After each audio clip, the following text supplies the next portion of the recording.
Toon Fanatics, we've got a Toon Corner, and today we'll be taking a deep look at the series of theatrical cartoons starring Popeye the Sailor Man.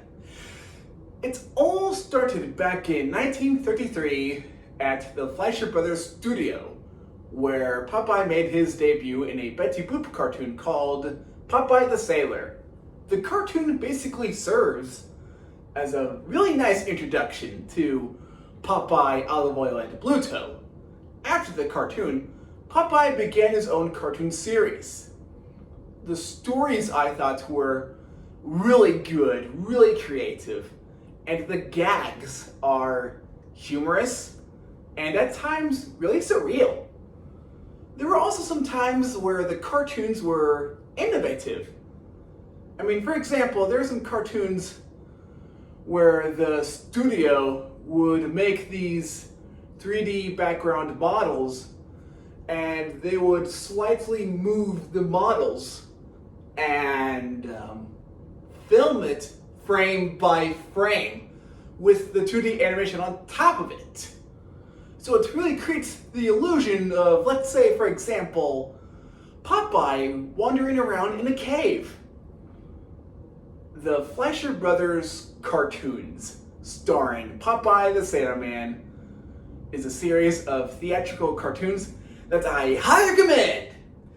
When it comes to Popeye's cartoon career, whether we're talking about his theatrical cartoons or his cartoon shows on TV, in my opinion, the best Popeye cartoons are the ones made by the Fleischer Brothers.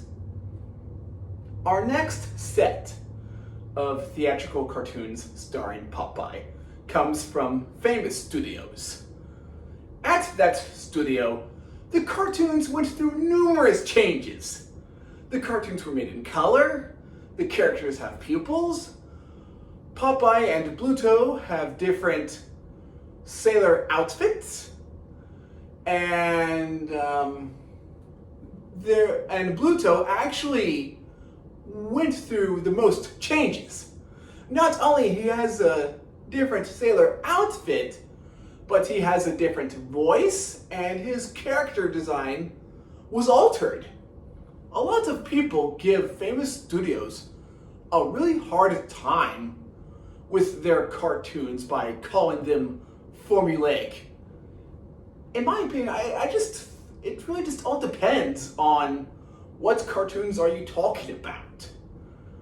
I mean, let's just say, for example, the cartoon starring Casper the Friendly Ghost.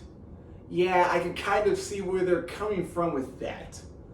But when it comes to Popeye, I really felt like that the Famous Studios story department really stepped up their game when it comes to Popeye. There are some cartoons that would rather have, Popeye and Bluto as friends, Popeye and Bluto fighting over olive oil, and Popeye going through different scenarios on his own. The cartoons made at Famous Studios starring Popeye the Sailor Man is a series of theatrical cartoons that I totally recommend. And the question of the day is, what are your thoughts on Popeye? Just let me know in the comment section down below if you have any requests, and I'll see you next time in Toon Corner.